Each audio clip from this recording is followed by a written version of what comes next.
What did you think of Jungle Cruise? I liked it. What was your favorite part? The whole thing. Do you have a favorite character? No. It wasn't the tiger? No. Was it The Rock?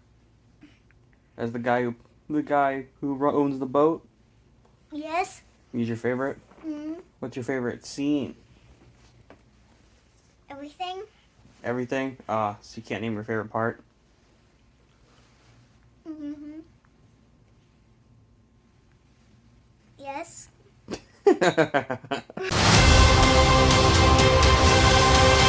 Hello everyone, welcome back to another movie review. I was gonna do this one with my nephew, but instead I recorded a reaction of him. He doesn't really know how to talk about movies, but he did go see Jungle Cruise, the new Dwayne Johnson, Emily Blunt film from Disney, based on the ride at Disneyland, Jungle Cruise. I'm sure everyone's heard of the ride. And they know that the ride is being adapted into a movie, because adapting rides into movies is apparently a thing we can do. If we can get Tomorrowland into a full-thing movie, and we can get Pirates of the Caribbean into a movie and get 5 movies out of it, why not start a new franchise with 2 of Hollywood's biggest actors at the moment, Emily Blunt and Dwayne Johnson? And going into this movie, I was like completely against the idea of this movie. This trailer just looked so boring.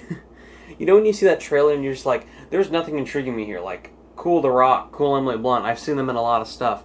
The jokes look the action looks the story looks Just everything about it was like what I don't like about movies, where it's just average. They throw $200 million at a movie to get a few jokes, a few action scenes, and then you leave the theater just going, well, shit, I pretty much got nothing out of this movie.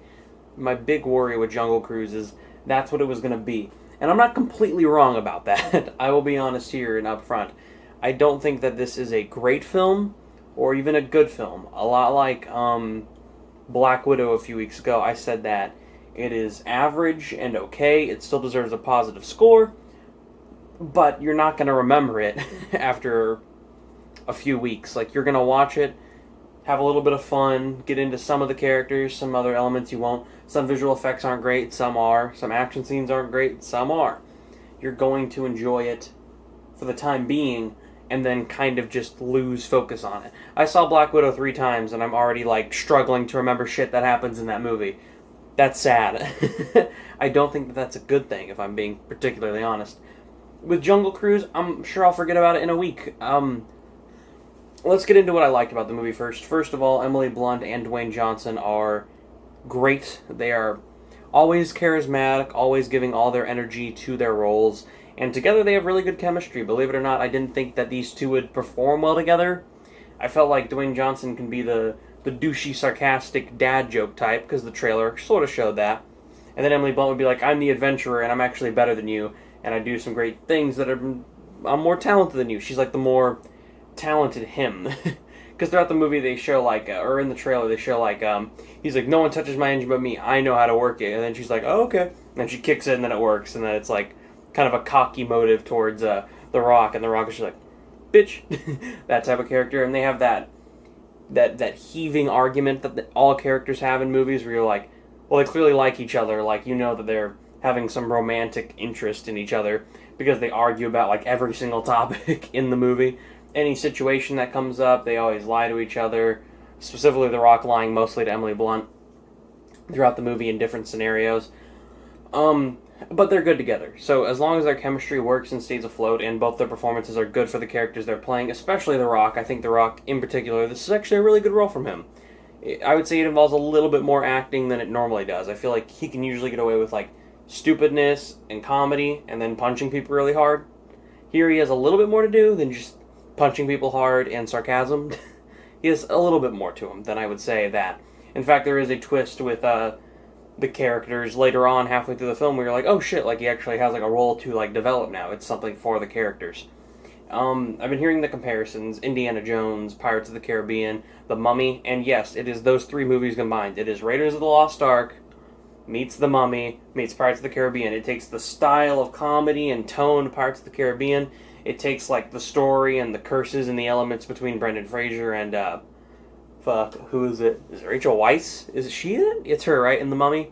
It takes those elements between the characters, and then it takes like the adventure, uproarious, happy music that always plays in Indiana Jones, and it combines like that music, that style, and that story from those three, and you basically do have Jungle Cruise every sense of the way. My biggest problems with Jungle Cruise doesn't lie on the acting or the comedy or the action. In fact, all that's serviceable, fun, schlock that you would go 7 out of 10, good movie. My problems really begin to lie in the story, the pacing, and the constant movement. This movie is, when you think I say pacing, you're probably going to think like, oh, is it too long or is it too slow? I will say it's maybe about 15 to 20 minutes too long, because I could easily see the story being wrapped up quicker in many ways, more than one. But my big complaint with the story and its pacing is that it's a little too fast. It is constantly moving. In fact, there is a sequence where they have an action sequence in a bar, then Emily Blunt hires Dwayne Johnson after that action scene. Then they start boarding stuff onto a ship. Then there's a rescue mission to save Emily Blunt because she ends up getting taken by people. Then they escape that, and as soon as they get on the boat, there's instantly another action scene. Like, it just fucking keeps going. And it's like non-stop, and it gets a little repetitive because this happens multiple times throughout the movie. When action and these crazy antics aren't happening, I think the movie's better when it's just the simple moments between the characters. There's some fun dialogue and banter. I also liked Tom McGregor, who plays he's the brother of Emily Blunt's character. I thought he was cool. Once again, this is Disney's 21st first gay character. It seems like any time that they try to announce like, ooh, this is our first gay character in a movie, like really like our first LGBTQ type character that we put into a Disney movie. And once again, they like hint at it, but they never like forcefully say it. It's like, just why the fuck don't you do it, Disney? What are you afraid of? Because you've done it like 10 times. You're like, oh, LeFou. Oh, wait, no, it's, what was it? The guy in Cruella. Oh, no, wait, it's actually this character in Onward. It's like, what the fuck are you doing? Just like, pick one. Like, say it out loud. It's like, it's not shameful to do it in a PG-13 Disney movie. I'm sure people will not give a fuck, even if it's banned from one state. I have a feeling Jungle Cruise is not going to be the movie making money anyway. I'm sure Suicide Squad will make more next week. Or Free Guy the week after that. I don't see this movie having much hype around it. Just a qualm. Don't know why they keep making their fucking 50 first gay characters in a movie. Just, it's not the first one. Like, just make a real gay character. If you're going to say it, then just admit to it. It's a rant for me, but I just think it's stupid that they keep saying it's their first gay character in a Disney movie. It's like, no, it's like your 20th, but you just never say it or never have explanations. You have to keep saying it's your first until you actually do one. I think the Eternals has announced that it actually has one, and it's like official, so I guess the Eternals will technically be that real one, so I'll leave it till that comes out. Other elements I enjoyed in the film. Jesse Plemons is the Russian character. Something about his character is so shitty and cheesy that I loved it. It was like he would like talk to snakes and these other creatures and like make deals with them. There's a funny one where the bees off. Okay, so like there's a curse and these three guys have like snakes, bees, and honey. Like they're made out of stuff from the woods, and that's how they fight. They use like the snakes and the bees to their advantage. And they say that they can get Jesse Plemons' character to hunt down Emily Blunt since they can't leave the river if these three creature-type characters even move far away from the river or, like, and the water source, then they will immediately die. Like, they'll be stuck back in the woods with no escape. So they need Jesse Plemons' Russian character to find him, and they send, like, bees to him to tell him, like, hey, here's where Emily Blunt and them are going at the moment, so here's your hint. And the bees, like, talk to him, and he's just, like, asking the bee, he's like, all right, are you certain they're going here? And the bee can't, like, shake its head up and down, so it just fucking goes up and down, like, and then when it goes no, it just goes, like, back and forth. It's fucking hilarious. I love that little bit.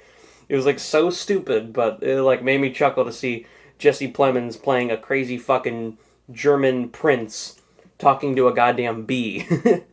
Some reason that works and can provide humor. The third act gets a little crowded and messy. It's predictable. You'll call every sequence in that last like 35 minutes. The action there, it's very CGI heavy with some bad visual effects. I think the visual effects throughout the movie are very just like average, especially on the tiger, who's probably my favorite character, is the Jungle Cruise, Dwayne Johnson's tiger in the movie. he was my favorite character because that tiger's like funny and adorable.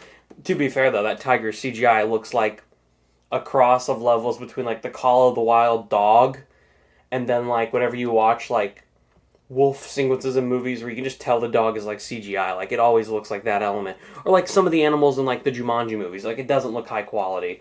But that tiger was probably my favorite character overall. He even gets like drunk on the boat. He drinks like wine off the floor. And then you just see the tiger fucking basically die in front of him. And then Dwayne Johnson's like, you know, you're the worst cat I've ever had. Like little cute elements like that. But the third act, yeah, CGI heavy. It's an action battle. It's predictable.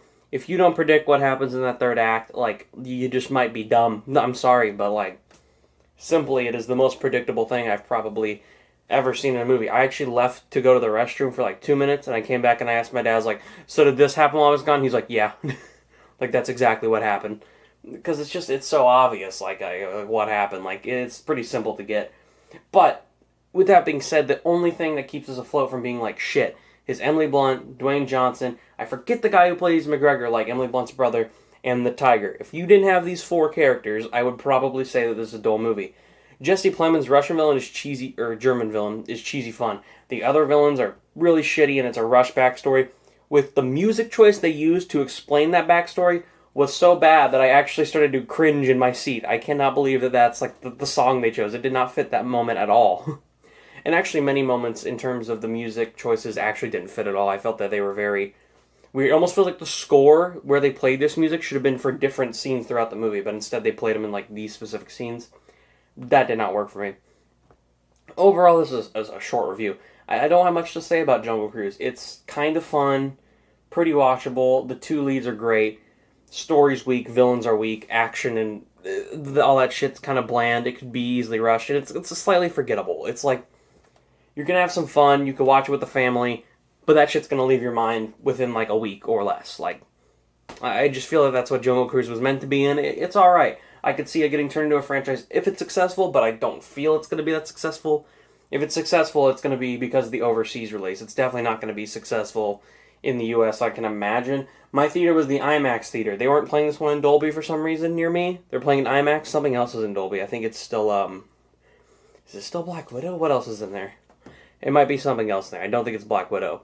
But there was something else in the Dolby Theater while Jungle Cruise is in the IMAX, and there was like 13 people in there on a Saturday at like the like 5 or like the 4 p.m. showtime. Like Saturday, 4 p.m. should be packed with adults and kids, but no one's going to see Jungle Cruise. And I checked the Friday and Thursday showtimes. Like fucking no one was in those theaters. So clearly it's not much of interest. Maybe people are paying $30 for it on Disney Plus.